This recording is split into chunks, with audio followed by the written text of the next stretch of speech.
And now, our feature presentation. To infinity and beyond! My name's Bond. James Bond. That'll do, pig. Bad boys, what you gonna do? Show you with the box. Who's in the box? Ew!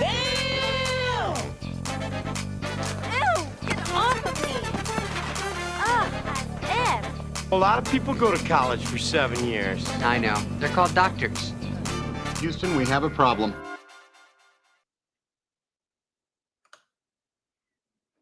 Did it work?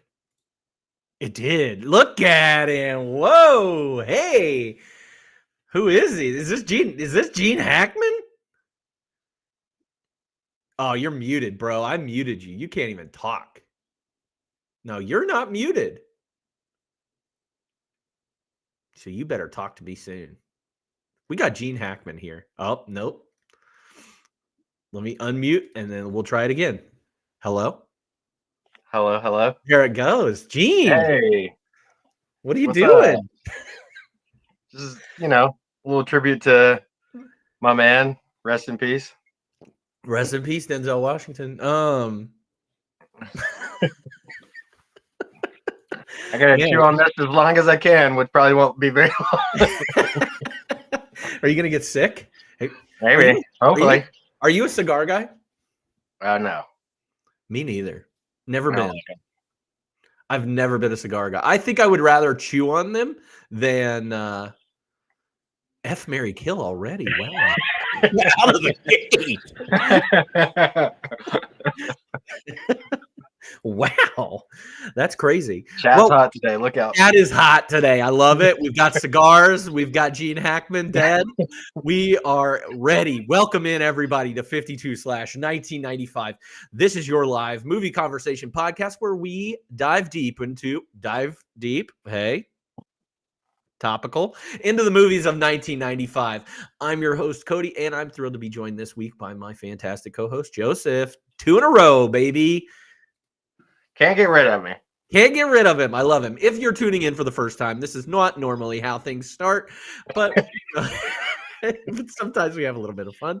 But we're glad that you're here. Stick around, please. Follow and, participate in the chat. We love to see chatters here.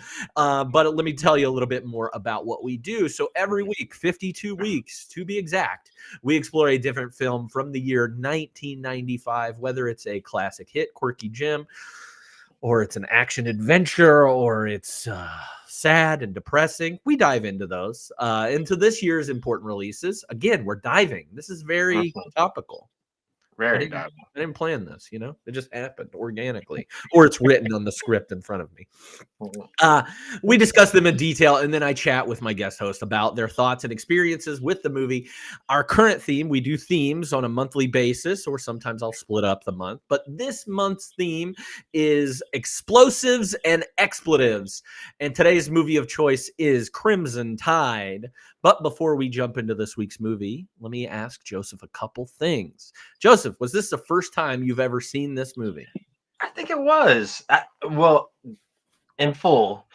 I had when we got to one of the sonar guys screaming at one point, I was like, this feels very familiar, but I didn't really remember the movie. I've never seen this movie before in my life. Still didn't watch it. Still didn't. This Just winging it. Just winging it today.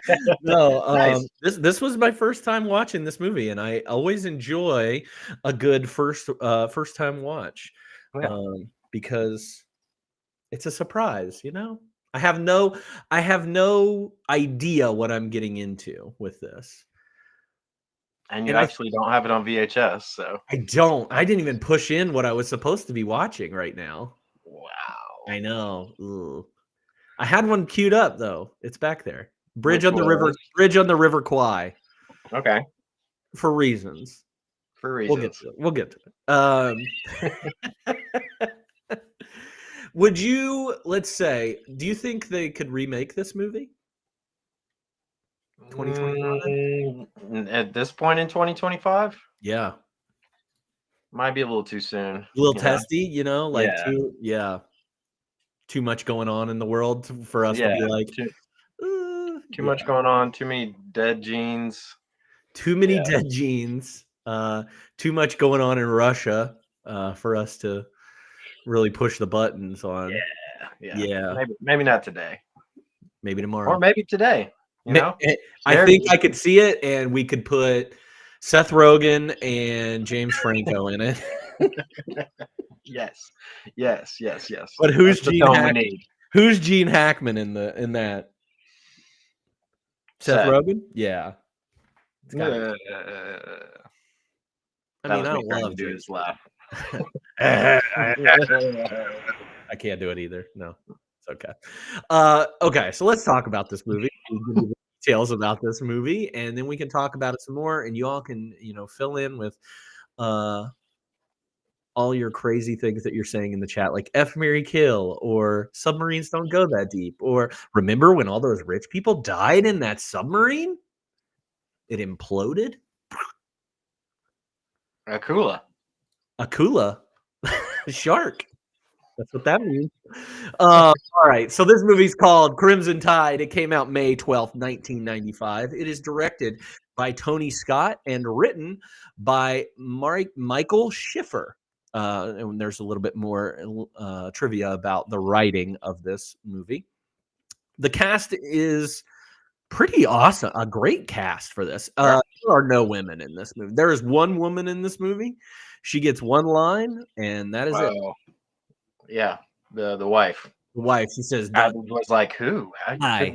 Yeah. He says goodbye, and that's it. And that's all you get from Denzel's wife. My dreams, baby. Yeah, see in my dream. That was a weird one. I was like, are you? And then we never see him sleeping the whole movie. Never. He doesn't sleep. He never saw her. Or this is just a this is like an Inception thing. Oh. I just watched an episode of South Park making fun of Inception. It was really funny. If you haven't seen that episode, it's great. Anyway, this movie has a great cast, as I said. Denzel Washington is Lieutenant Commander Ron Hunter. He's the XO. Gene Hackman as Captain Frank Ramsey. He's the commanding officer, CO. George Zunza is the chief of the boat, Walters. Viggo Mortensen in here, very baby-faced Viggo, as Lieutenant Peter Weps Ince. He's the weapons officer, so that's why they call him Weps. James Gandolfini as a pre-Tony Soprano in here as Lieutenant Bobby Doherty. He's the supply officer. Matt Craven as Lieutenant Roy Zimmer, the communications officer. Lilo Brancato Jr. we've seen a couple times in our movies that we've watched. Probably last saw him in Renaissance Man. He's kind of the baby De Niro, I think, but he plays Vossler in this. Rocky Carroll as Lieutenant Derek Westergaard, operations officer. Danny Nucci, who plays Danny Rivetti, petty officer Danny Rivetti in this. Steve Zahn's in here. In a very small role as Stephen William. Yeah, bummer for Steve. Real big bummer for Steve. Ricky Schroeder's in here. If you're older than us, you probably know Ricky Schroeder from Silver Spoons. I think he was on. If you're still older than us, you probably remember him best from NYPD Blue. He's in here and just screaming at the top of his lungs, I don't want to seal the bay. Yeah, that's rough scene. Also, we've got Ryan Phillippe in here. If you caught him, did you catch him in here? No. Yeah, Ryan Phillippe. He's the guy with the aquarium that we keep seeing. That's him. Jason Robards, Academy Award winner Jason Robards, is in this movie. He's not credited. Daniel von Bargen plays the Russian bad guy that we've seen. You've seen him in a bunch of stuff. And then Eric Bruscotter. So a lot of character actors in this movie that you've seen in millions of movies. And then you've got Denzel and Viggo and Gene and Gandolfini and everybody else. So good cast. Good cast. Loved it. This is like Glengarry Glen Ross Under the Sea, is what I would say. Spoiler alert for Pairing. Yeah, my bad. I don't have it down. Do you have it down? Okay, that would be pretty bold. Just be like an all male cast. Shawshank would be a good one too. Okay, so the synopsis for this movie, for those who haven't seen it, is after the Cold War, a breakaway Russian republic with nuclear warheads becomes a possible worldwide threat.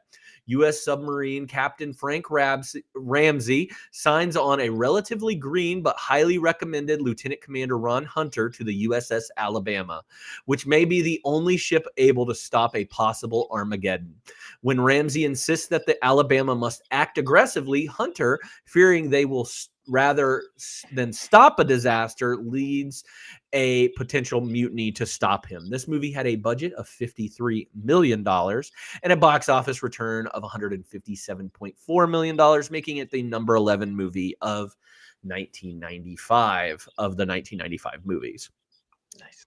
Great ratings for this movie. It has an 89% on Rotten Tomatoes, 7.4 out of 10 on IMDb, and a 3.8 out of 5 on Letterboxd. Roger Ebert gave it 3.5 stars out of 4. He said, "What's unique about Crimson Tide is that it doesn't offer clear-cut choices between good and evil. Hackman may be violating procedures, but perhaps he has good reasons.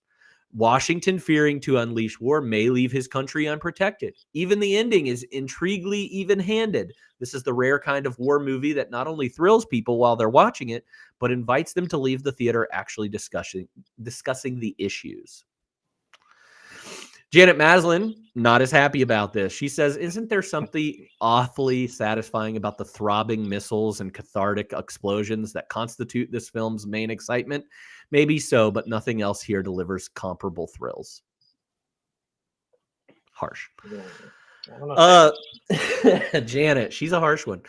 This movie was nominated for 3 Academy Awards, all below the line Academy Awards, nominated for film editing, sound, and sound editing. It did not win any of those. Those all went to Apollo 13 and Braveheart. So tough beat. Tough year. So anything that I missed there? No. Nailing it so far. I'm doing really good at this hosting thing. Great. When did you watch it? Today. You watched it today? Okay. Mhm. I was just curious. I'm just When did you curious. watch it? I watched it Friday night, I think. Like, I said, "Alyssa, go to bed," and I sent her to bed. I said, "Get out." She of didn't here." watch it? She didn't watch it with me. No, I didn't want. I didn't. I'm afraid. I was afraid. I wasn't sure what was going to happen. I've never seen this movie before. I said, "Go to Didn't want her bed." to dive in with you? No, I said, "Dive into the bed, and I'm gonna stay down and watch this movie," and that's what I did. I can see you saying that. Get out of here. I did. She's a sleepy person. That's what she said. I'm excited about this movie and to talk about this movie with somebody. So lucky you. Talk about it, man. Let's talk about it. What are some of the standout scenes that make this film really memorable? Yeah, we got quite a few here. It was a lot going on. A lot of intensity throughout. I think my first scene, I guess, would be like when they were getting ready to get on the sub. Like everybody's assembled and Gene makes the big speech and, Roll Tide, and everybody runs and gets on the boat and pouring down rain. Very, cinematic. I was very curious how the Crimson Tide would be in this movie. I didn't realize that the submarine was called the Alabama. Yeah, I didn't realize that any of this was. I was like, man, come on. I just assumed it was like Red October. Like they were just like, oh, it's another Red, one of those. crimson. Red, crimson. It's the same thing. Yeah. Tide is in the water. Like, I don't know. I don't know what's going on with it. So, yeah, no, this is really good. It's a typical like war. Let me pump you guys up. We're about to drop bombs on people maybe. And this could be a really serious mission. And Gene is just firing them up. I like that. I like the rain. So much rain. Yeah. It was crazy. It was crazy. And I thought it was weird that he like yells at his not yells, but like yells to talk to his people, and then he gets on a microphone. I thought that was After, yeah, that was kind of weird. And the poor dog is just like he's walking the around. poor dog. That just is the getting worst. Stomped on. I felt so bad. I was like, why do we need to have this dog just walking in the rain, not covered by an umbrella? No, They didn't care. yeah, I he's felt fine. bad. I felt bad. That Jack Russell Terrier, smartest Should have dog. like a little like slicker on or something, Seriously, as much as he loved that dog, whose name was Bear, I should say that. Yeah, you think he would dress it up in a little slicker. something. I did feel bad for the dog. I'm glad you brought up the dog. That's a WTF for me. It was a lot of rain for a dog, to just That's be too much rain for a on dog. a leash. Yeah. And to take him on a submarine? I think that's selfish. It's great for the dog, though, adventure. I mean, that's the only dog that's ever been underwater like Probably. that. I don't know. I just feel like that's a bad decision taking a dog, even if it's a Jack Russell Terrier. I don't know. Jack Russells aren't my favorite dogs. I had a bad experience with it. I had a bad experience with a Jack Russell. And from that moment on, I just thought they were the horniest dogs ever. And I was like, why? Why does this dog keep humping me? Is this like a I think you should leave moment where you were on the ground and just getting humped? This dog would not leave me alone. And it just bam, bam, bam, bam, bam, bam, bam, like humping me the whole time, like on my leg. Man, you're getting a lot out of me. I love it. This happened last week. The world needs to know. These You got my tales. You got my escalator story last week. I forget another story you got. You got some good ones last week. Yeah, You learned a lot of lore about me. I did. And we're gonna keep it going. We're just gonna keep going. Yeah. So Jack Russells aren't my favorite, and the reason is because a dog humped me too much when I was a lot younger, and ever since then I was just like, yeah, that's just a Jack Russell thing that they do. So, But you still love Wishbone. I love Wishbone. I kind of separate. You got to separate the art from the artist. So true. When it comes to Wishbone, that's what I had to do. Oh my god. Didn't even think about that. Whoa. Shots have been fired a couple times in this, and I don't appreciate it. I can't wait till we get to the ratings, our own ratings, because I need to know. Because I feel like I'm on an island right now. There's a lot of nautical themes going on. I might be on an island with my rating. Like Lost? Yeah, like Lost. Anyway, all right. We got the opening scene where they're getting on the boat. What's your next scene?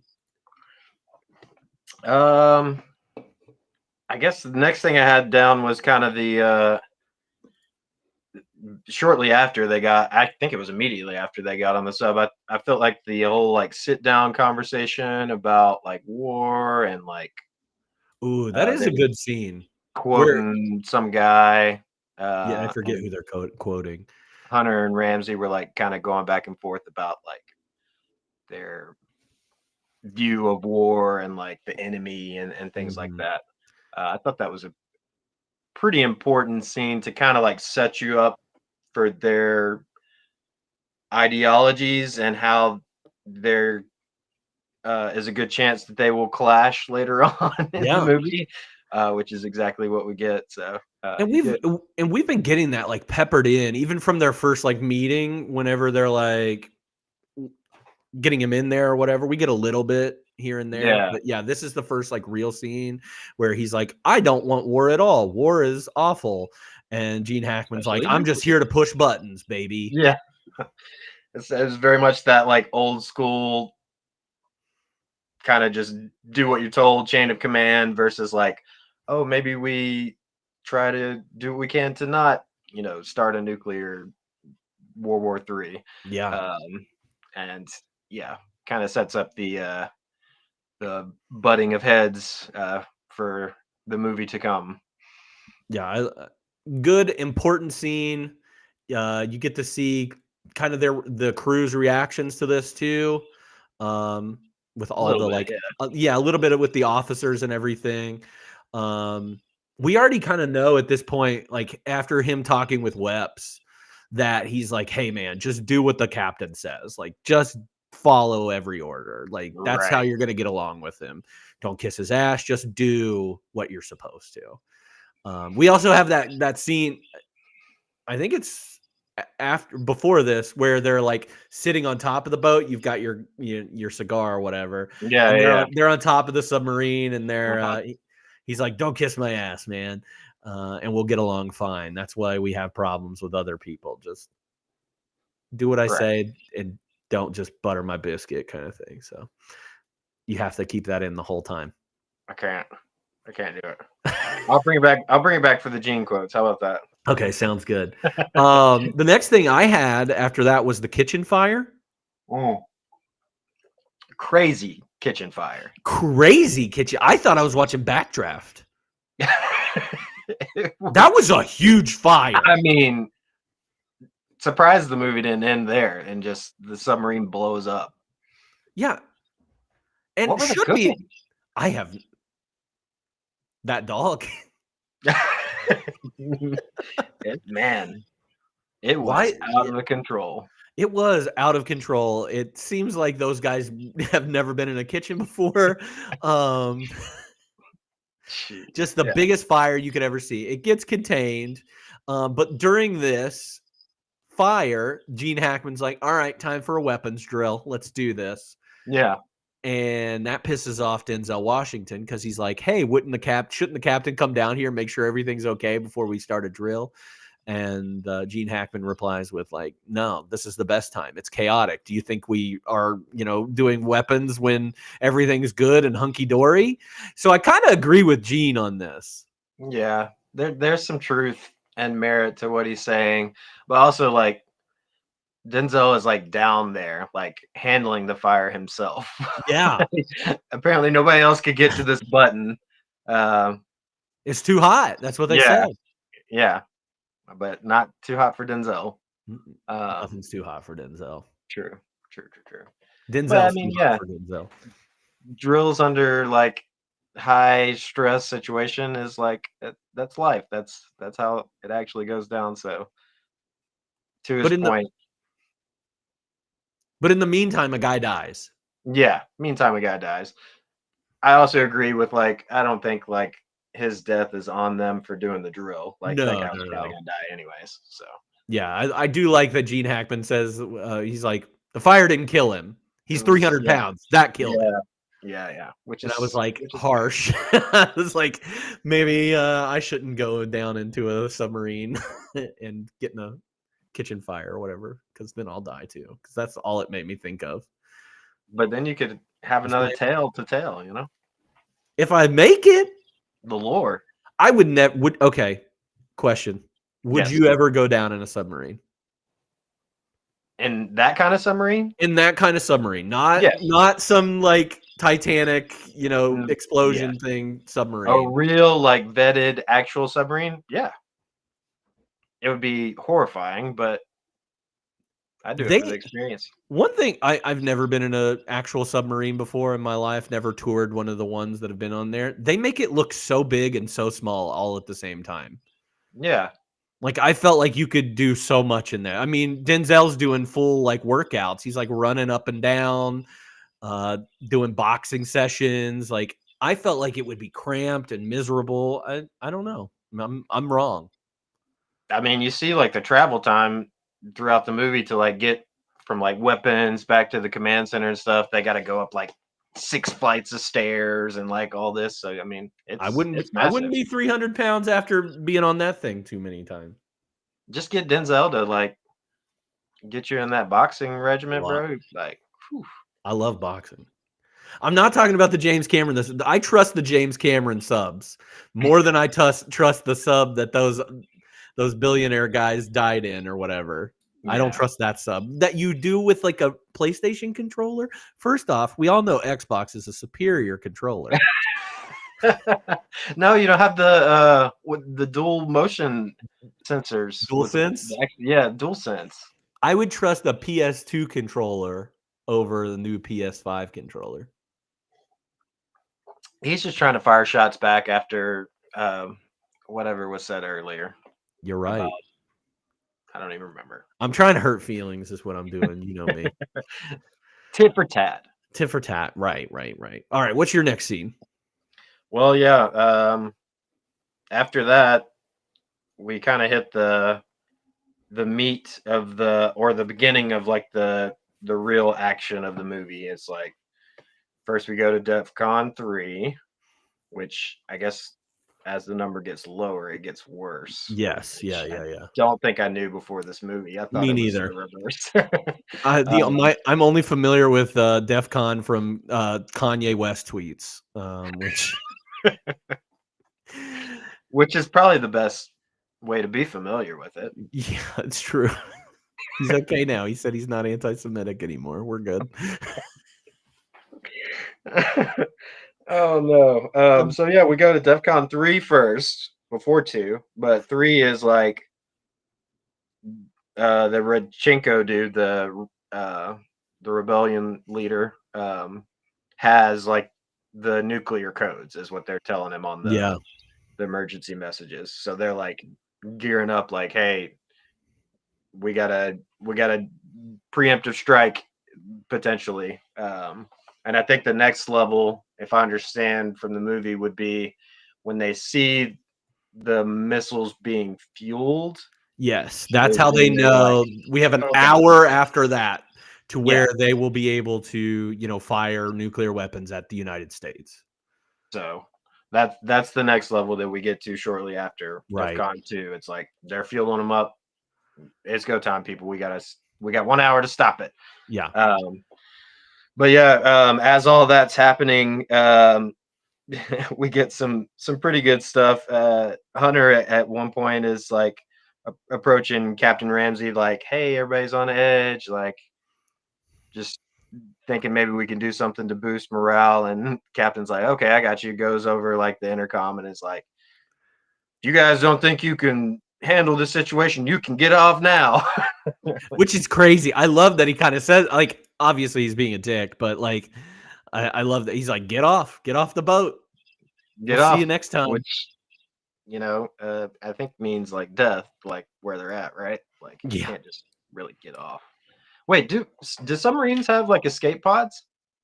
I don't think so. I don't know. I don't think so. They never said anything about it.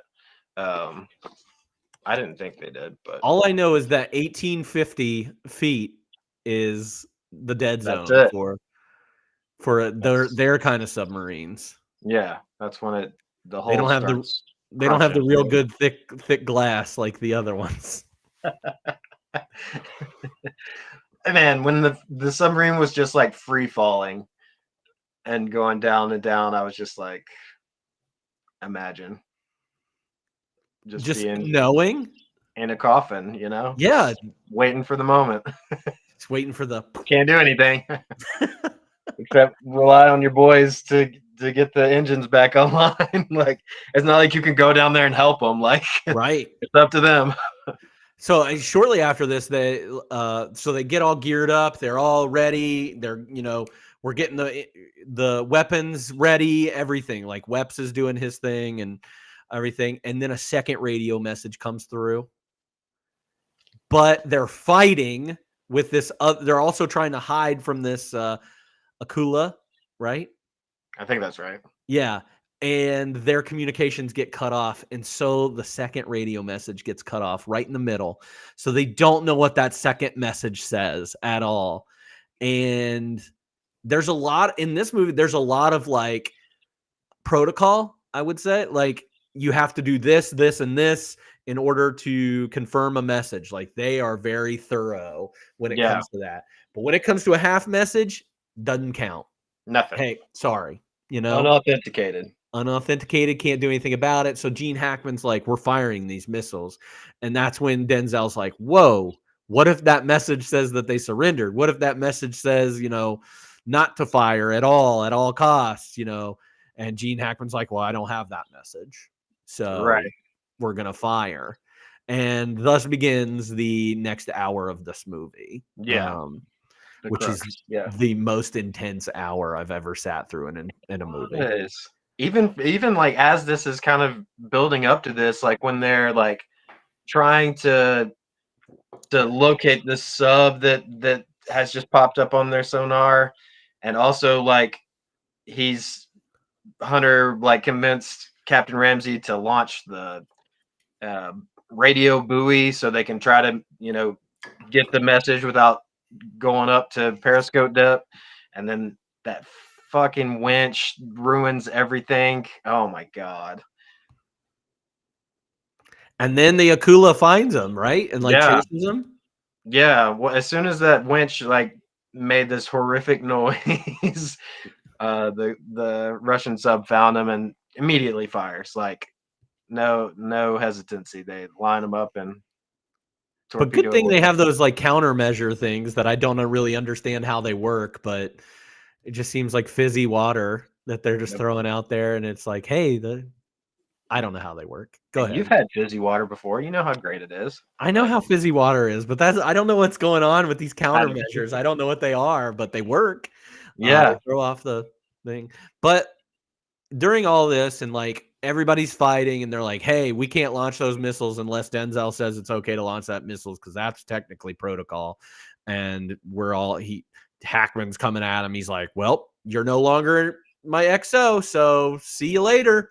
And Denzel's like, that's not how it works, bro. And he's like, you're out of order. No, you're out of order. A lot of yelling.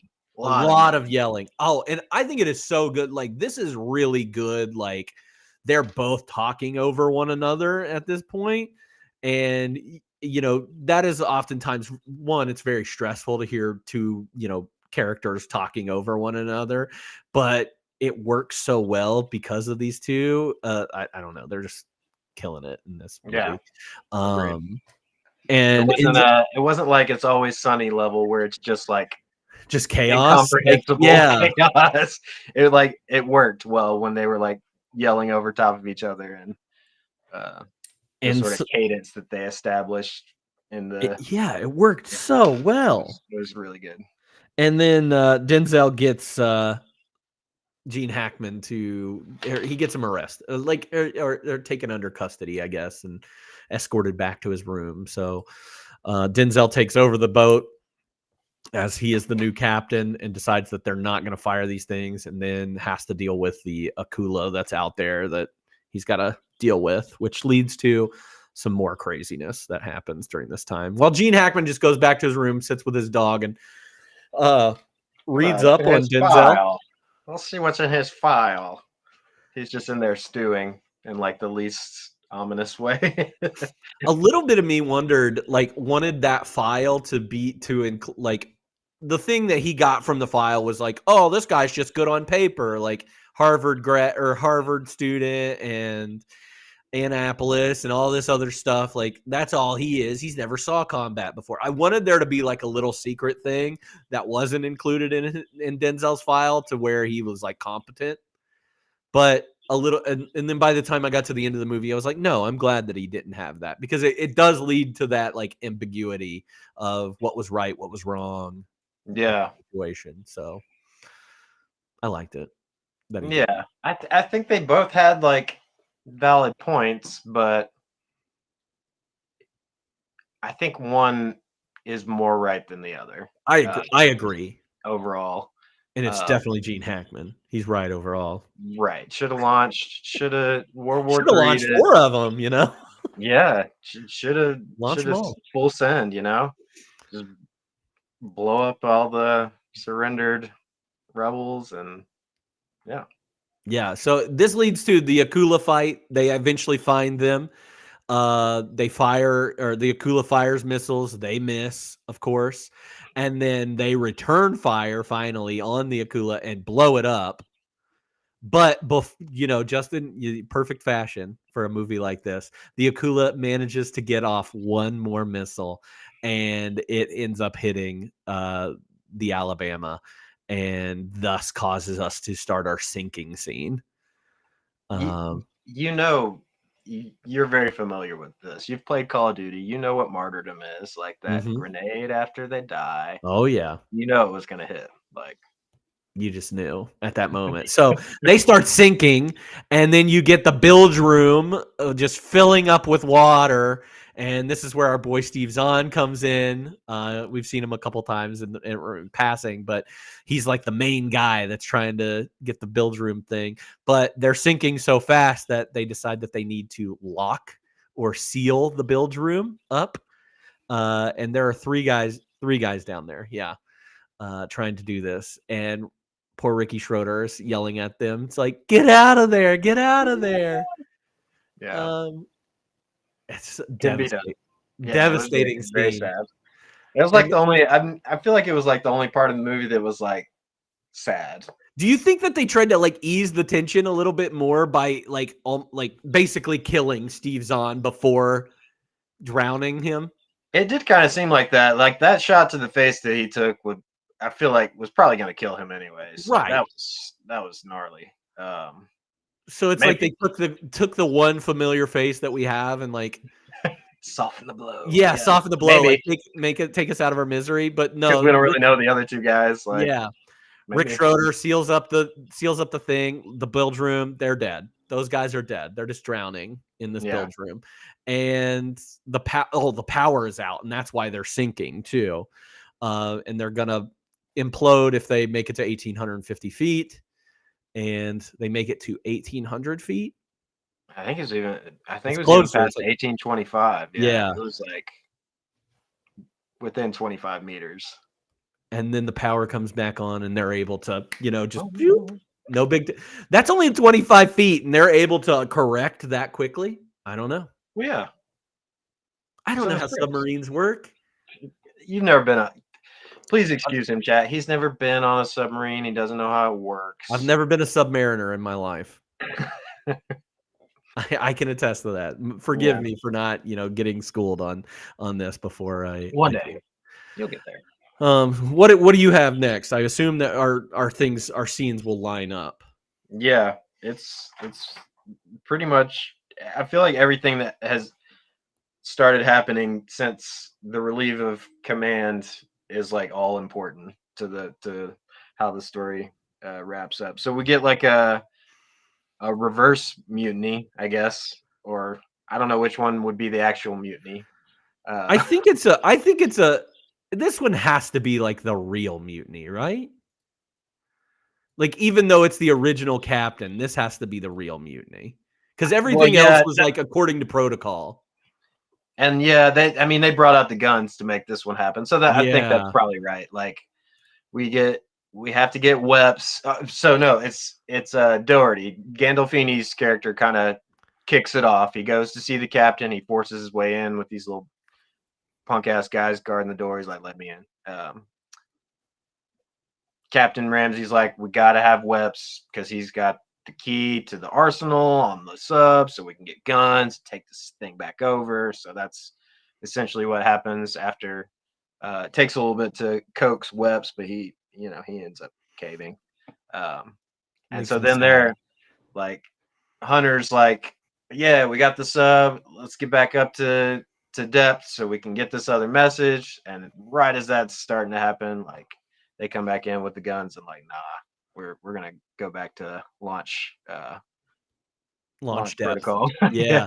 And also during this time, I guess this happened during the fight with the Akula, the radio goes down. That would allow them to get the message at a right, at the depth that they need it to or whatever. Yeah, which was the biggest like problem because even if they had gotten up there, like the radio wasn't working until much later. So it kind of worked with the timeline of the mutiny back and forth. And from we talked about the 60 minutes, like till nuclear weapon launch by Redchenko. It's basically real time. I saw that, and I didn't realize it as I didn't either, and I don't think it's probably like minute for minute, but it sure feels like it when you're watching it. And I will say the way that I watch this is not the way that anybody should ever watch a movie in their life. I watch this on my couch on my phone screen But I tell you, I was still very much like stressed out. Headphones? No headphones. No headphones. Okay. I should have done headphones, but I Yeah. was stressed out. It was stressful. Like the whole like middle to last act of this movie is like nonstop, and it's back and forth, back and forth, back and forth. I can't remember a thriller or a movie recently that I've seen where I've been this like truly edge of my seat. You know, that's the typical line, but I almost fell off the couch. Oh, you Yeah. couldn't even cast it to your TV though. No, so that's the thing. Okay, so guys know I do the VPN thing, and to try and avoid, trying to pay, I'm cheating sometimes. It's not cheating. It's like just being whatever. I got you. This is on Disney Plus in Canada. Ah. And so I tried to cast it, and as soon as I tried to cast it, it was like, whoa, you can't do that. We're Disney Plus. But I could watch it on my phone on Disney Plus. That's so weird. Yeah, but it was weird. Glad you got it. I did. I should have went to. I would go to Canada just to watch it. I don't know if I'd do that.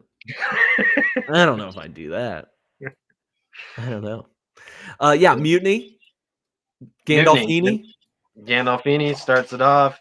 He's very unlikable.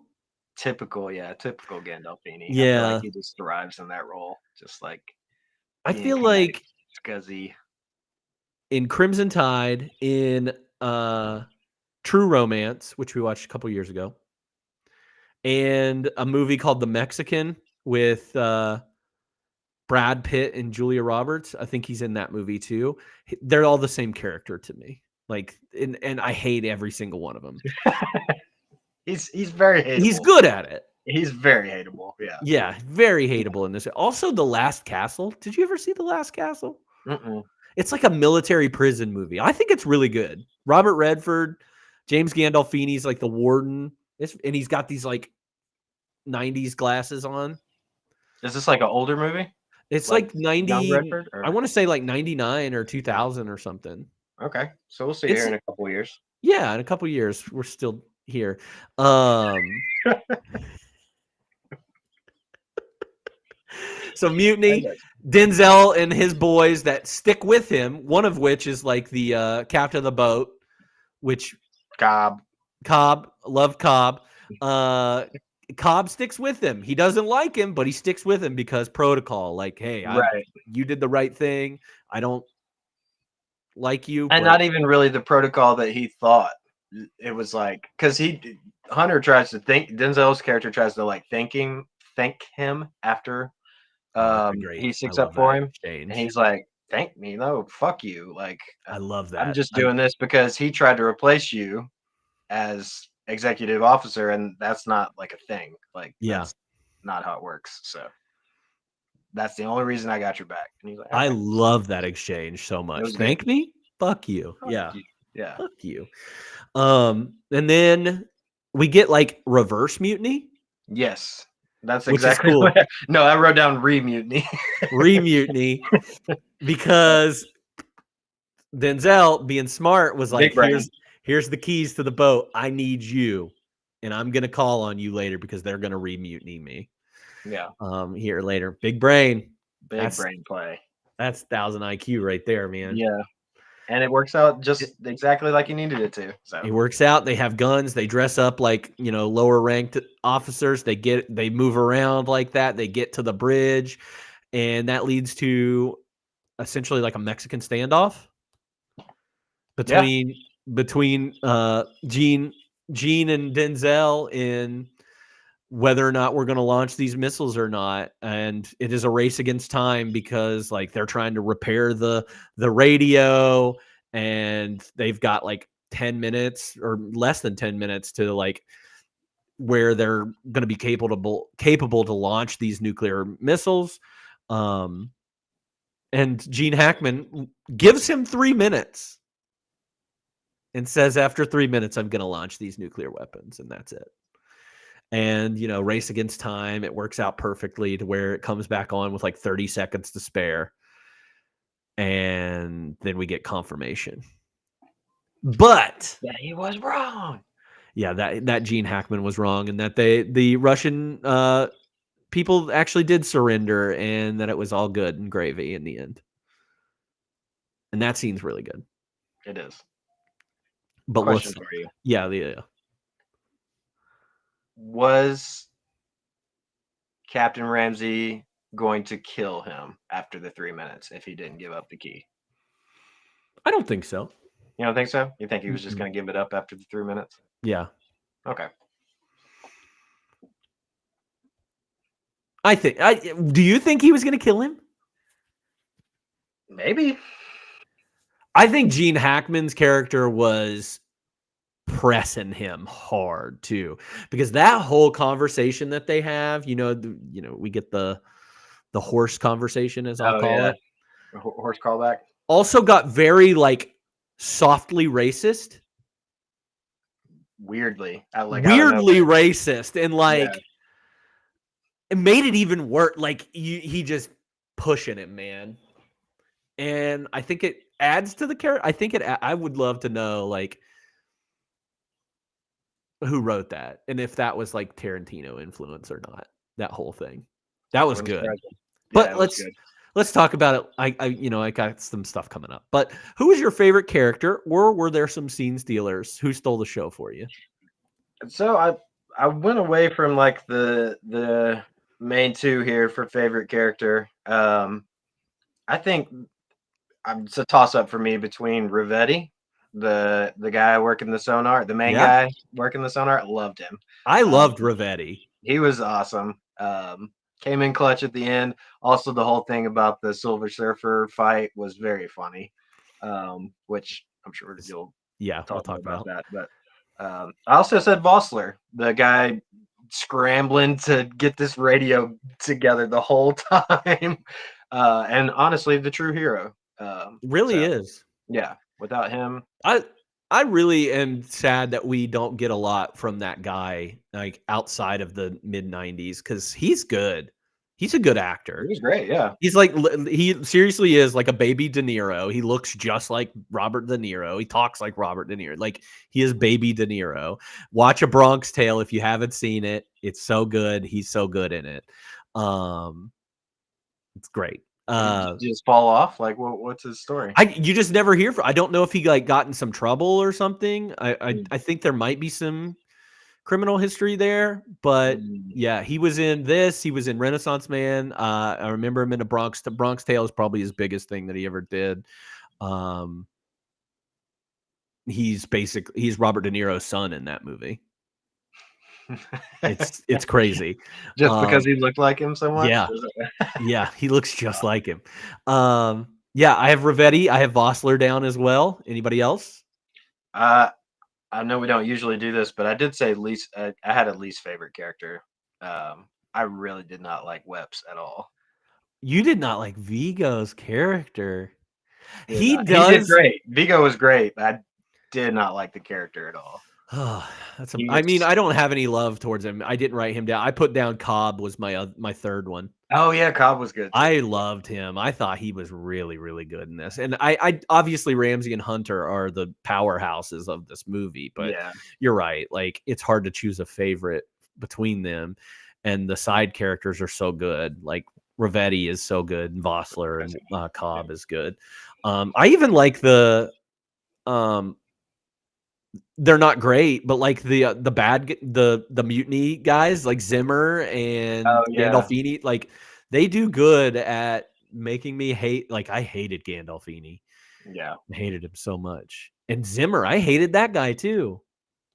Little they fit the mold of like the mindless, like just pushing the button, just like they fall right into just that. Following orders. Just following orders. Just following orders. Doesn't matter. All right, so let's talk about some memorable lines that stood out from some of these characters. I know you've got a few. Ramsey gives us, plenty, I think. So I'll start with you. I'll let you go. I didn't write down a ton, but I've got quite a few here. While we're talking about Rivetti and Vossler, I've got a couple or one from each of them. So This is Vossler and I think Zimmer that he's talking with when they're like working on the radio and they're scrambling to get it back online. Zimmer says the system crashed. The radio buoy got severed. What the fuck does he want us to do? And Vossler says, shit, electrons. I had a Zimmer quote too.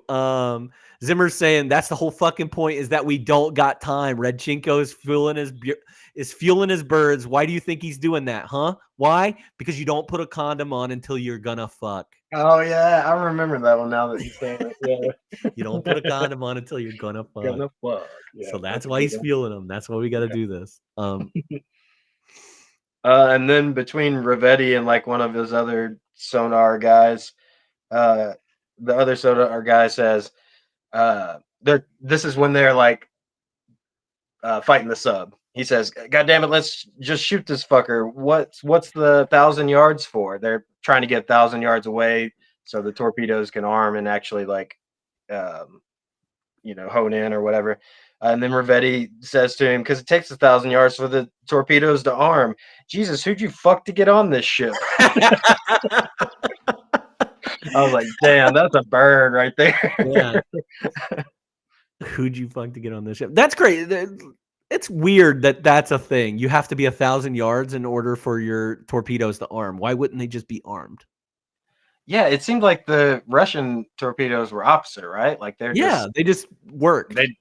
But also, I guess ours were better because like we only had to fire 2 and it like locked on. And yeah, that's it. That's true. But Who knows? Who knows? Let's see. I've got a couple from Hunter.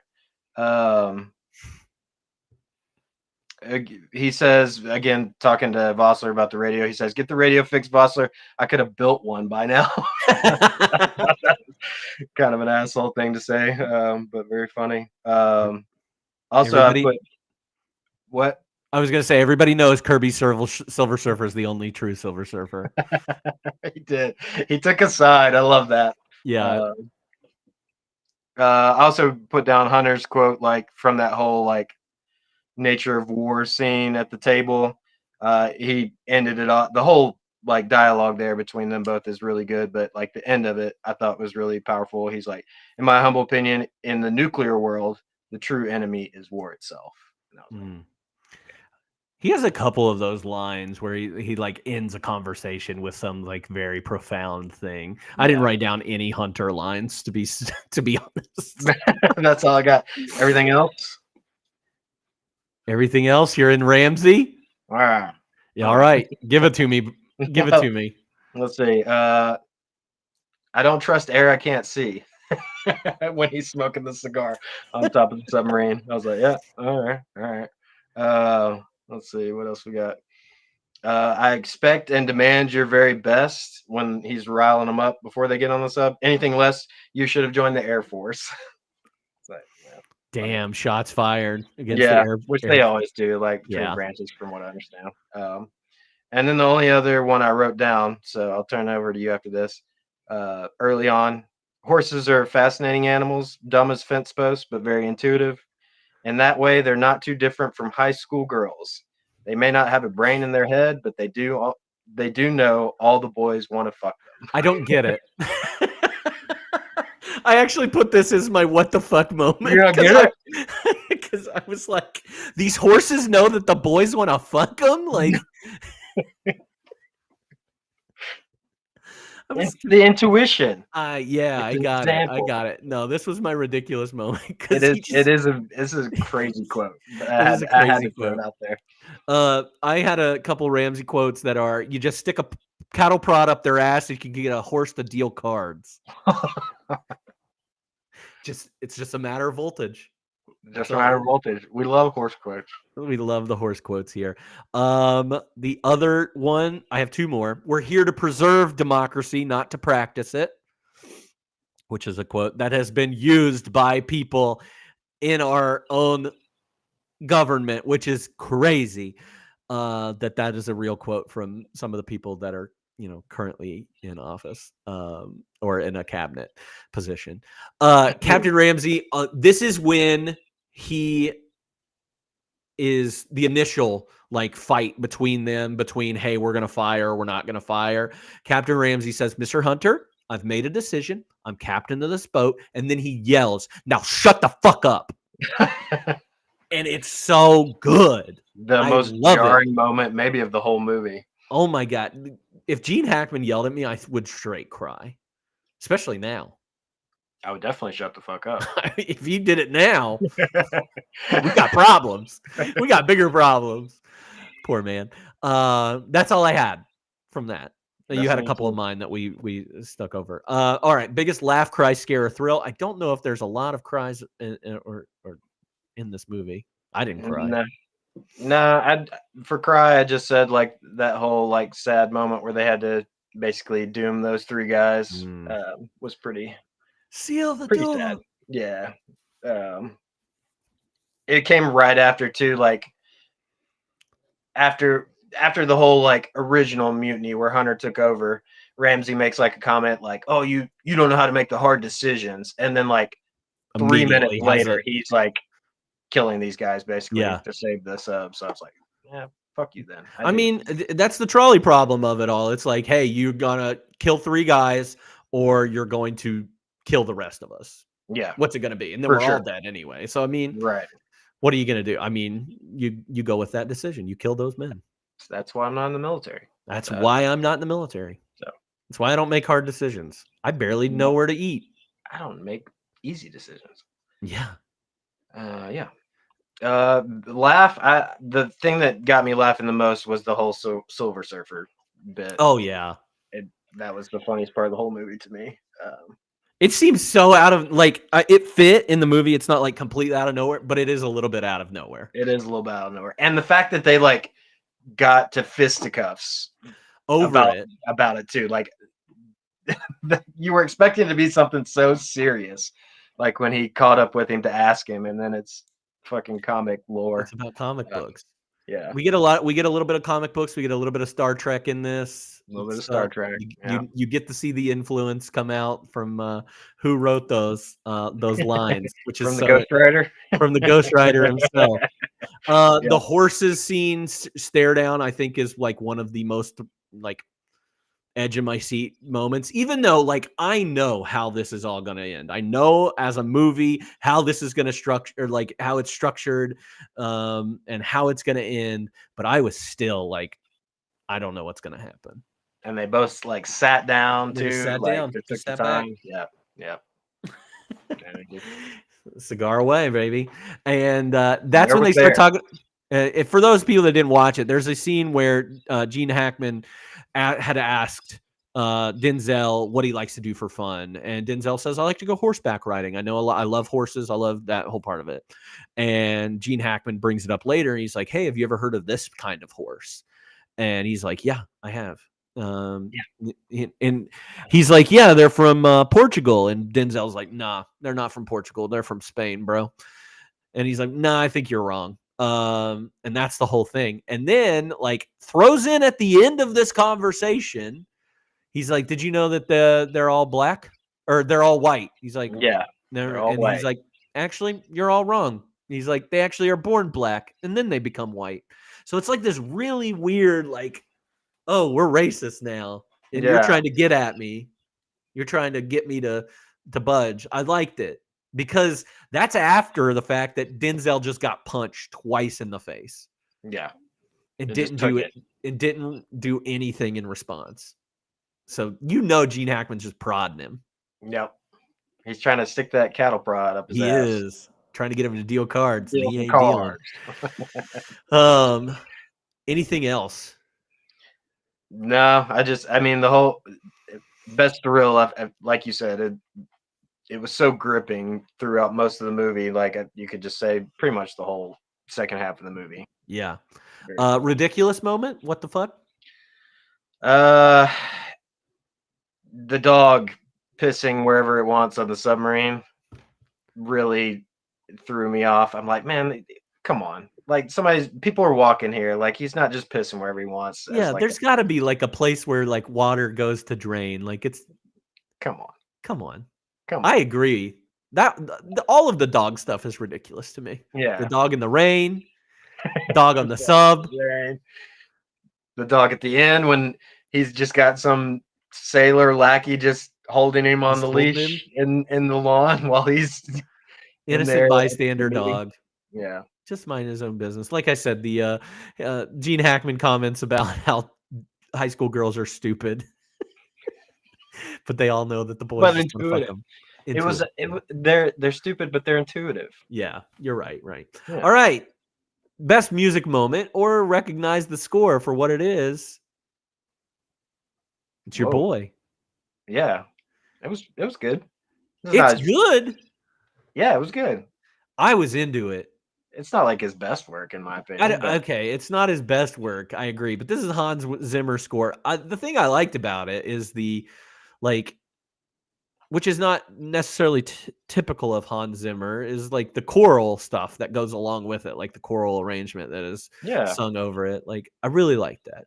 Yeah, that hymn that I guess that's called the Navy hymn that they did like when the subs first launching off. I thought was Beautiful. really, really beautiful. I think it That's- was in the credits too. I Yeah, think they got it back in the credits. and like this score has been used over and over for like a lot of things, like documentaries or like documentary TV shows, stuff like that. They'll use this kind of core. I've heard it before. This Yeah. movie. And also, there were so many times when a lot of it sounded very like Pirates of the Caribbean. Yeah, yeah. It like almost like just rehashes. Dun, dun, dun, dun, Yeah, dun, it's dun, like- dun. yeah, so, which fits. It does fit. Yeah. It's very pirates heavy. No, I think especially when they're launching, like going into the water and you have the sunset and everything. That's gorgeous. Oh, like that that was is so beautiful. good. It's Yeah. very good. All right. You ready for F Mary Kill? We had somebody early that wanted us to F Mary Kill. Do they still want it? They might not want it. They You not want might it be anymore. disappointed. Chat probably doesn't want it.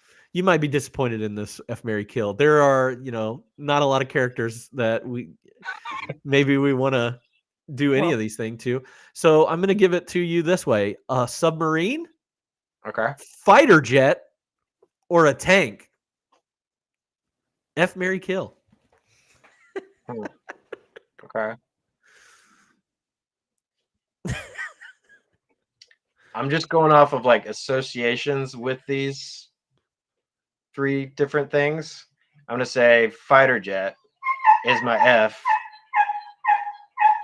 Sorry for the backgrounds.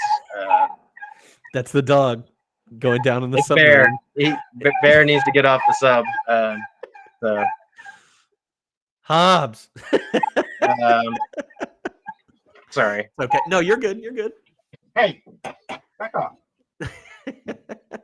Good. He usually goes for just a second and then he'll chill out. It's okay. It's Fighter jet F. Mary, who am I marrying? Torpedo, I think. submarine. Yeah, so that's what I meant to say. And you're gonna Submarine. kill the tank? I think I'm killing the tank.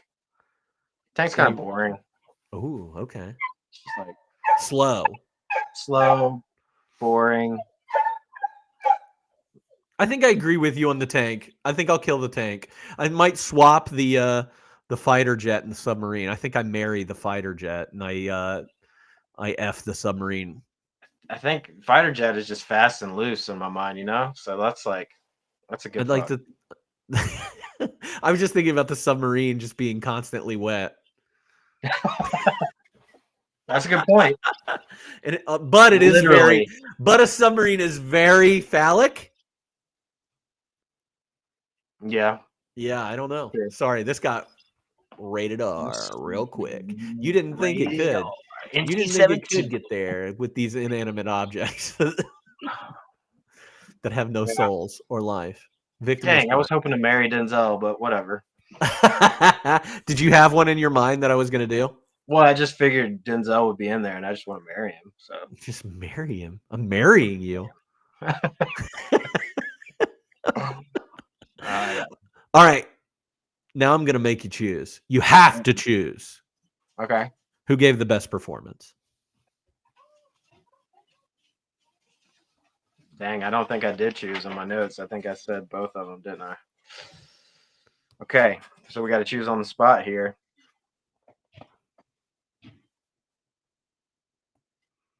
I'm gonna say Gene. I went with I'm Gene gonna say too. Gene. I like was Denzel great. in this. He was great. They're both great. I do think, and maybe this isn't true because maybe Gene Hackman was kind of an asshole in real life, I think he was. but I do think it usually takes a little bit more to play the asshole, Mhm. in my opinion. And not just an asshole, but like a charming asshole. He does this in like every movie that he's ever in. Like The Firm. When we watched The Firm back Yeah. in like he's a great asshole in that movie. And I really enjoy his character in that. I really do like Denzel. I used to be a Denzel hater. Really? Yeah. I didn't know that about you. I think it was because of like from 2000 to like 2009, I felt like every Denzel movie was the exact same movie. It was all Man on Fire. And he was Equalizer. just Yeah, doing the same okay. thing over and over.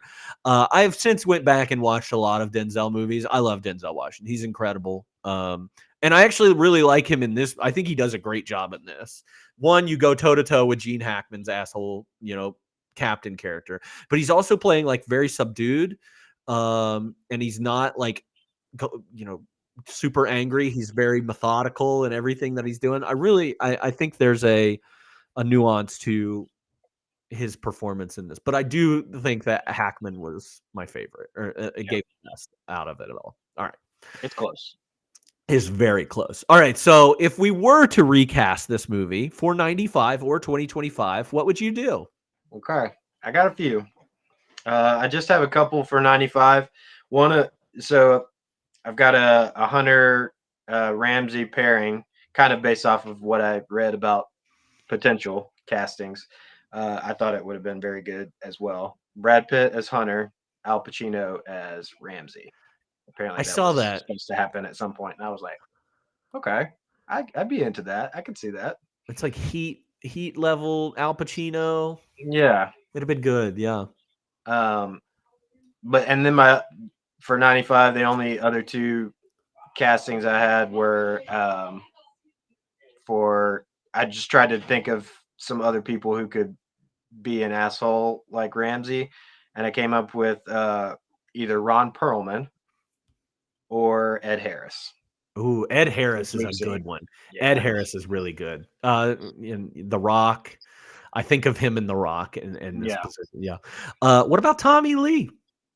I saw that he was up for it. I don't think it would have been perfect for him. I think he could have done it, but I don't one know. thing, the thing that gives me the one, I love Tommy. We love Tommy Lee Jones. We're Tommy Lee guys. We are TLJ guys forever.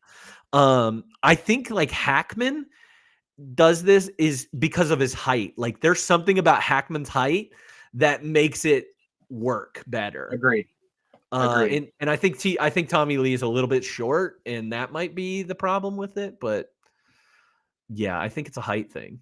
Yeah. I saw that.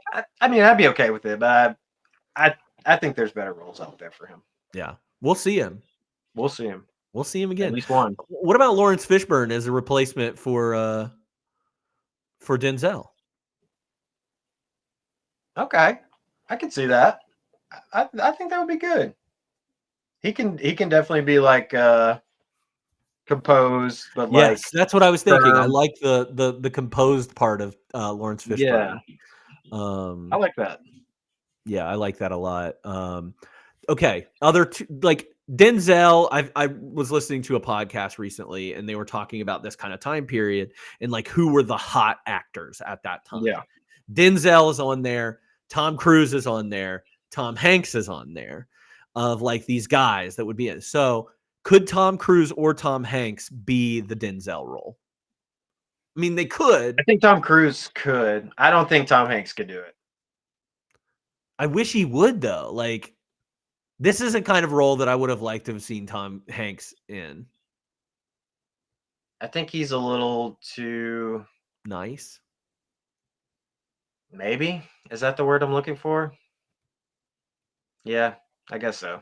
Yeah. I don't know. It's a role that I wish he would have done more of. Is the Yeah. as Tom, like a little bit more complicated. Not Forrest Gump. Yeah, I even love I'm thinking Green Mile Tom Hanks is maybe like the closest Yeah. in my mind to him doing this, but I think it's still it's not quite right. Yeah. Sad. Have you ever seen? Did you watch that submarine movie? That he was in. That was on Crimson Tide? Apple. Oh no. No. No, I haven't. It's called Greyhound. I think it's like a World War II one. I haven't seen it yet either. I haven't What seen about it. okay? But what about Hanks in Saving Private Ryan? Yeah, it's still a little different. Just I something can't that- imagine him getting punched in the face and just being okay with it I mean, nobody should be okay with it. But and like taking it, yeah, I don't know. All right, did you do 2025? Yeah, I got a few for 25s. I got two pairings for just like the Hunter and Ramsey. One that I think would be really fun. Ayo Edebiri and No, not Ayo this time. I didn't say any women. I'm sorry. I was very lame and stuck with the male-dominated cast here. But I did say Denzel as Ramsey and Yeah. John David Washington as Hunter. father and son element Yeah, to it. that'd be Okay. great. And then I also said I wanted to say Miles Teller as Hunter and J.K. Simmons as Ramsey, but Ooh, yeah. that felt too close to Whiplash, so I changed it to Glenn Powell. Okay. That's I what- did a pairing that's already been in a movie too. I did Denzel and Chris Pine as Hunter. Oh yeah, and maybe some more Star Trek jokes in there. Yeah, I love it. Chat says, could this be remade with a female cast? I didn't watch, so this might be a dumb question. So I don't know. Sure, I would watch an all-female version of this movie. Like, Yeah, that would be kind of a cool idea. It is very play-like. So whenever I was talking about Glengarry Glen Ross earlier, or one of the movies I'm going to bring up later is a play. This is very play-like. There's little action. Everything is very contained on the sub. You never leave the sub hardly. So I don't see why you couldn't do it as a female. It'd be fun. That would be really fun. it would be fun. And I mean, we've seen other Navy movies over the years that have had females in the cast. I think Right, this was just yeah. like I don't know. It's the At the 90s. time, it's the 90s. Who knows? It's easier to put men in here than Yeah, to say it's fine. So yeah, that would be really cool though. All right. So Fun I fact. do have just a few other for 2025. Okay, Sorry. perfect. I thought I wanted to put Michael Gandolfini as Oh Doherty, yeah. but I don't know if I don't know if he's not enough like James. I did say Jesse Plemons instead. I thought would be like a Oh yeah. weird, creepy kind of vibe to that. So that was the only other thing I had. I like that, Mike. Yeah, let's get some sons in here. Yeah, just all the sons.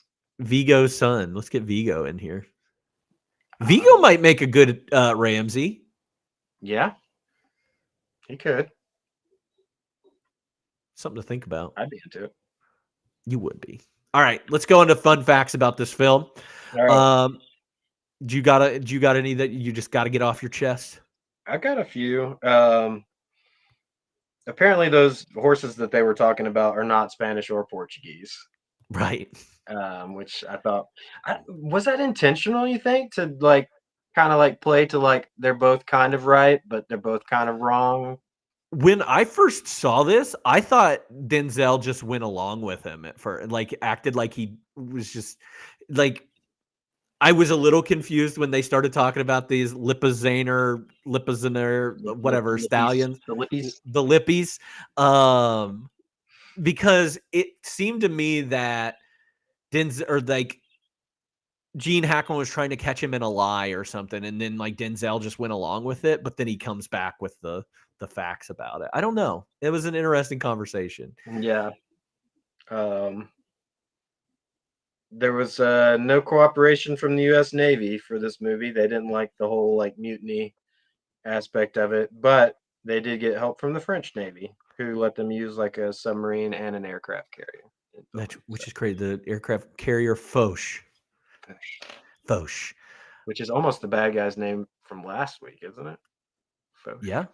Foch. Anyway. Yeah, something like that. Okay. Fauché, I think. All right, you go ahead. What you got? Just going on top of some of this, the scene in which the Alabama is diving for the first time is footage of a real submarine submerging. Tony Scott was actually following along in a helicopter and used like separate cameras on boats and stuff. And the captain of the Alabama requested that they please stop filming. They submerged, and Tony Scott got what he was wanting for, and the whole time.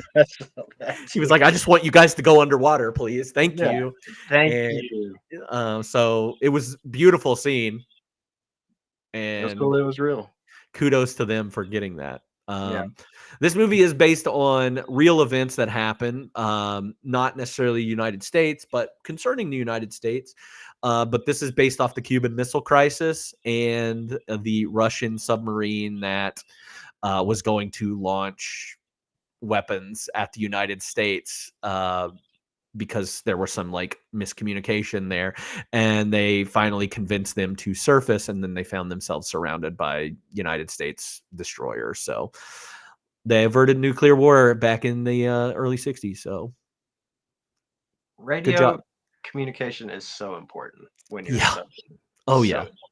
All right, give me a couple more. Speaking of which, I saw that this type of ballistic sub or boomer, as it's called, would carry as many radios as they do missiles.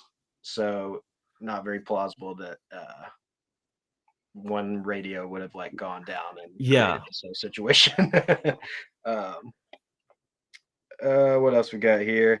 The red hat that Ramsey wore is actually Marine Corps colors as opposed to Navy colors, potentially because he was in the Marine Corps when he was in his youths. Yeah. Did you see that Lieutenant Zimmer is actually named after Hans Zimmer? Oh, no, I didn't. That's cool. So that was they knew that he was going to score it, and they were like, let's just throw him in here. Twice.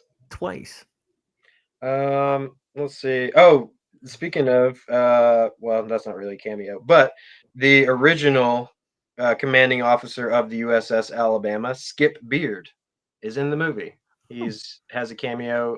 He's one of the guys at like the end when they're doing like the court or inquiry or whatever. He's one of the guys sitting there on the panel. So cool. Skip Beard, what a name. Skip Beard, what a name. I never skip the beard. I keep it all the time. One thing I'll say is that we've kind of hinted at it a few times. So this movie was written the screenplay was by Michael Schiffer, but there were a couple people that were called upon to really punch up the dialogue in certain areas. One of those, most notably, two great screenwriters, Robert Towne, who is famous for Chinatown. I believe Robert Towne wrote Chinatown and is probably considered one of the greatest screenplays ever written for a movie ever is Chinatown.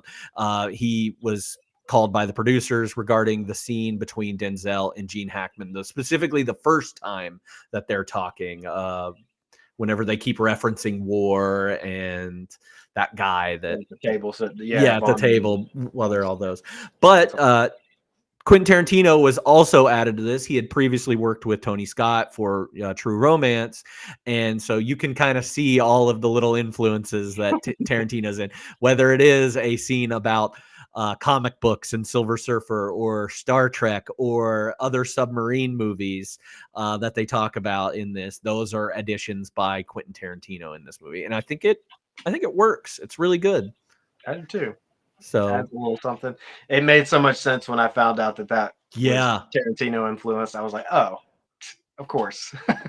it makes a lot of sense. But Tarantino was not always like well received. Did you see this stuff?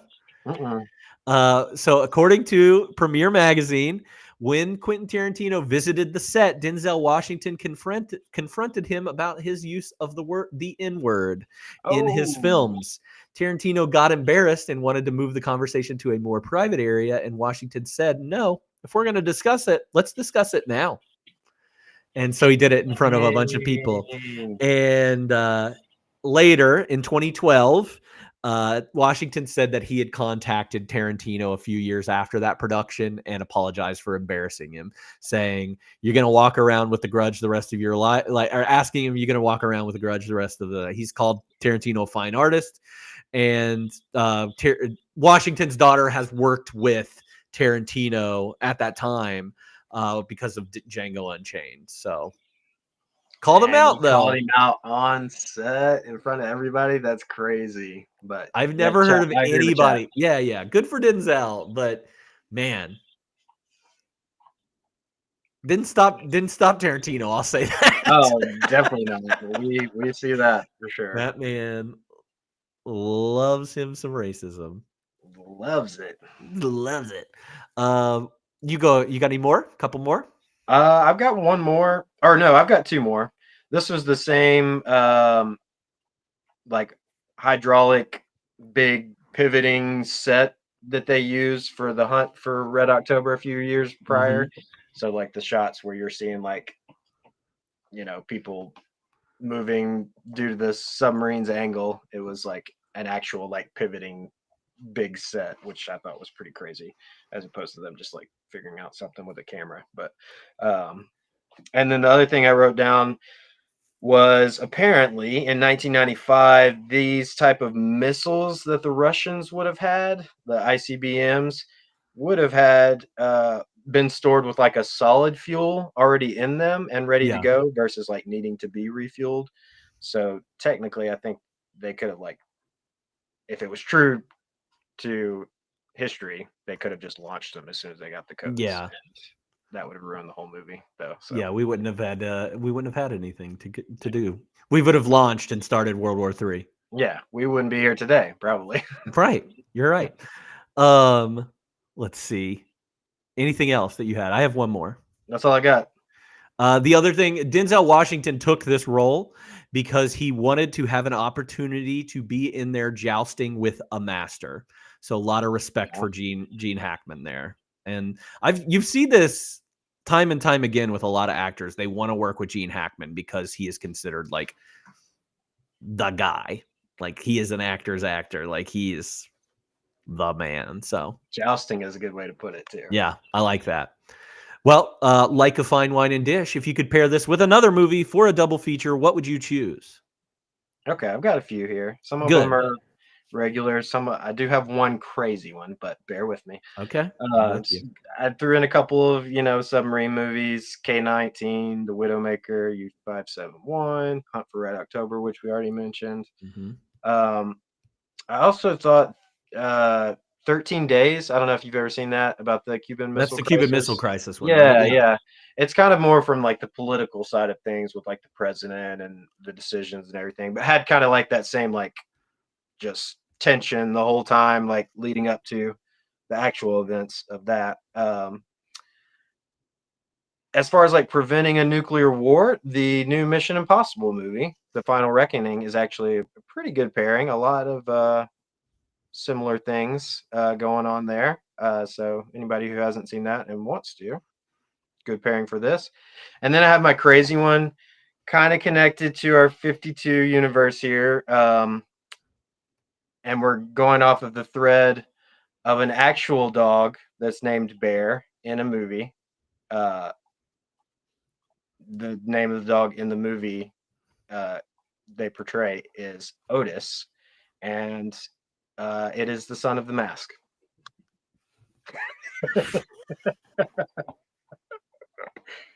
Because we watched The Mask. I thought you were going to go with Milo and Otis. And No. Just talking about animals being killed over and over again in a movie. No, I went crazier. So I had Hunt for Red October, of course. I've never actually seen Hunt for Red October. Oh, Out of all of those submarine movies that we listed, I think I've only seen U-571, and it's been a while since I've seen U-571. okay. I just remember a lot of tapping in that movie. A lot of tapping. I included Unstoppable on here. If you've ever seen Unstoppable, it's another Tony. It is another Tony Scott movie. It is about a runaway train, which sounds silly, but it has to deal with a runaway train carrying like chemicals, and they have to stop it before it kills like an entire town. Denzel Washington, Chris Pine. It's okay. That's the Chris Pine one. Okay. it is great, full of tension. It same feeling, I would say, of this movie. On the nuclear side of things, and in another way, there's a movie that came out. I think it's been remade by George Clooney. I think in the early 2000s or late 90s, but it's called Failsafe. It is a play. It has been filmed, but it is about this very same thing happening. Somebody getting orders to drop bombs, and them not getting the rest, like another message. So they're kind of on their own, like communications have been severed. They don't have anything. Failsafe is also the basis for Dr. Strangelove. Oh, So that's good. Dr. Strangelove is basically like a parody version of Failsafe. So Okay. you could watch both of those movies if you wanted to. But do check out, like, Failsafe's really good. And yeah, like I said, there was a made-for-TV version that George Clooney did, and it is filmed very much like a play. So Cool. all right, now it's time for our ratings, which I'm very eager, because I think we're similar. On a rewatchability rating of scale 1 to 5, how likely are you to rewatch this movie? I put it at a 3. Kind Okay. of like middle of the road for rewatchability. I probably won't go out of my way to rewatch it again, but I would have no problem watching it again. Yeah, I went with the 5. Okay. I thought this was super rewatch. Not again. You don't want to watch it. You don't want to watch it. But like after this was over, I was like, I kind of want to watch that again, like right away. That was so good. So yeah, I think it's got a lot of like really good moments in this movie where I would be like, yeah, let me do that again. Let's do it. So Why don't okay. Overall star rating, 1 to 5 stars. What'd you give it? I gave it a 4. Okay, good. I also gave it a 4 stars. I gave this a 4 and a heart on Letterboxd. In case anybody, I was like, I liked 4 and a this heart. movie. 4 and a That's heart. good. I really liked this movie. I was surprised, honestly, that I liked it as much as I did. Yeah. Man, them going toe to toe throughout the whole movie, and I felt like the script was really like strong. The way everything played out. Like even all the technical aspects, like the protocol and stuff that they had to, I thought that was so well done, and Yep. can't imagine writing a movie like that to where you have to have that level of detail in there. And then like knowing about like the Tarantino influences, that Robert Townsend getting in there, like that's really cool to me too. So Yeah.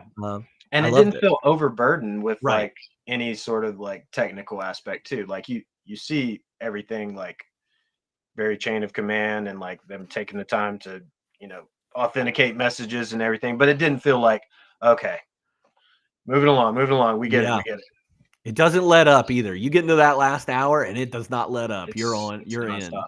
Yeah. And I think that's good. Like I never felt like I could pause the movie and walk away. I just wanted to keep watching it. Go 'Cause I out and was afraid- smoke a cigar because you were yeah, stressed. seriously, I needed a cigarette at that point. I can't handle a cigar in that. The cigar takes too long. A cigarette I need to burn burn so quick. I need a parliament. Like let's get out of here as quickly as possible. So that's our ratings. 4s across the board for everybody. If you didn't like it, you can put so in chat. It doesn't matter. I don't care about your opinion.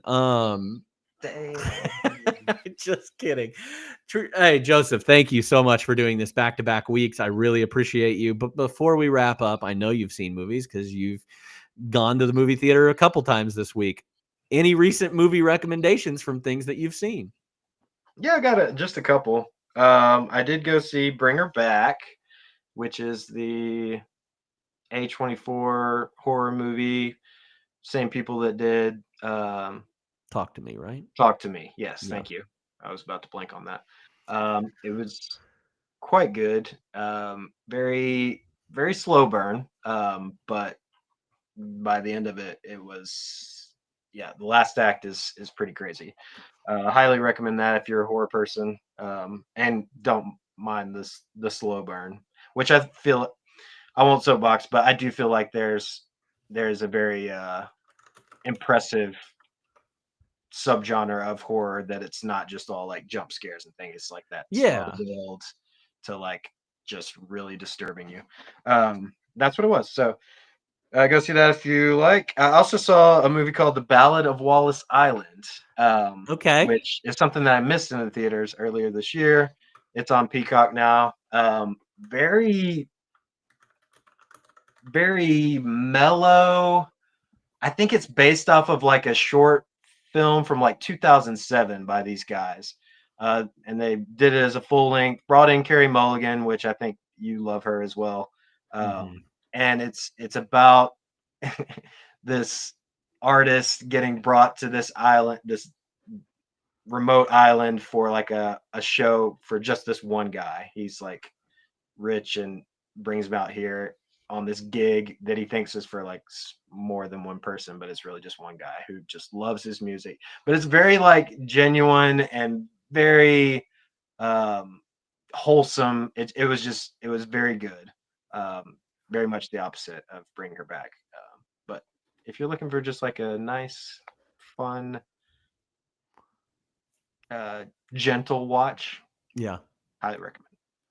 No, I want to see that one. Honestly, I've heard of it and I want to see it. I love Carrie Mulligan. But the other two guys, the main guy and the other part of the duo or whatever in there, are from the show that I watched called Plebs.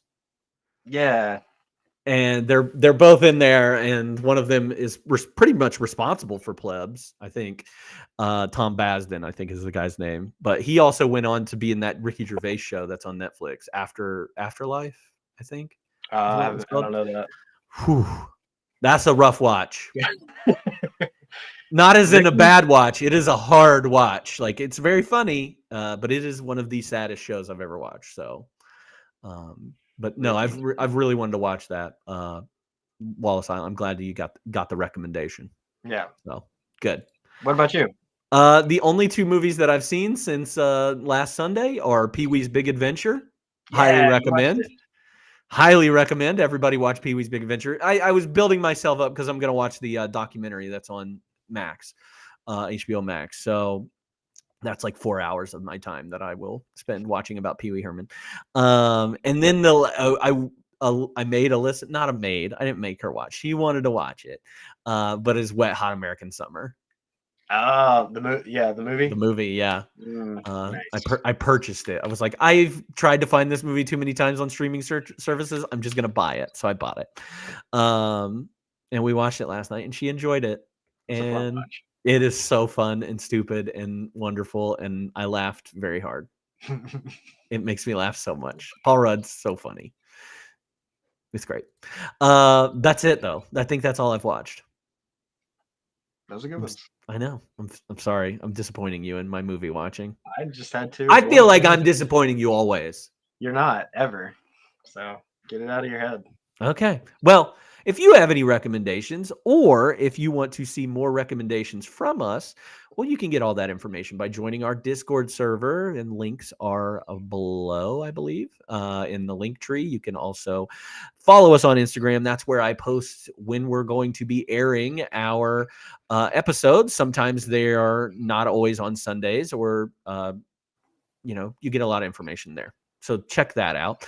And also you can check out my Letterboxd account too and see all of the movies that I watch and the terrible reviews that I give them. So check those out from the links. Sunday, June 15th, we're going to continue our theme of explosives and expletives, which means they're all action movies and they're all foul-mouthed, and it's great. And our next movie is actually a threequel. It is the third in a series called Die Hard with a Vengeance. I have never seen Die Hard 1. I have never seen Die Hard 2. and I am going to start out my journey with Die Hard with a Vengeance. So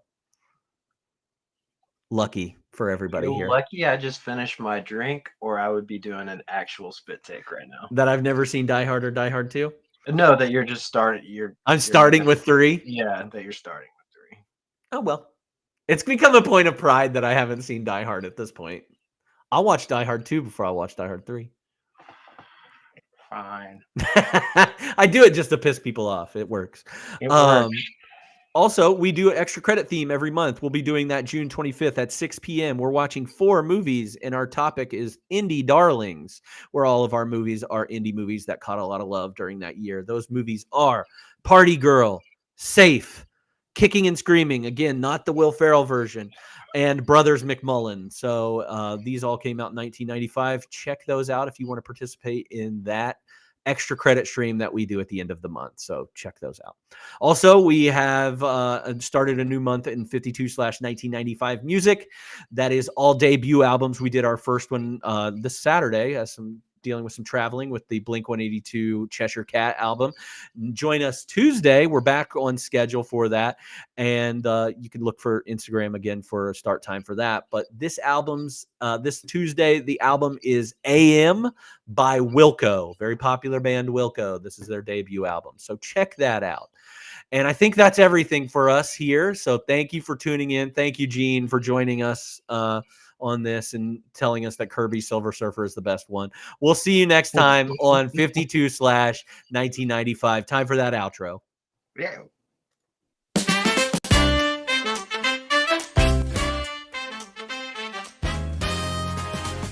What a year, what a time. Big screens, dreams, a movie rewind. From talking toys to heists gone wrong. We're watching it live and singing along. 52/1995. Grab some snacks, we're going live. Action, drama, comedy, gold. We're reliving the stories told. One movie a week, all year long. Let's roll the tape.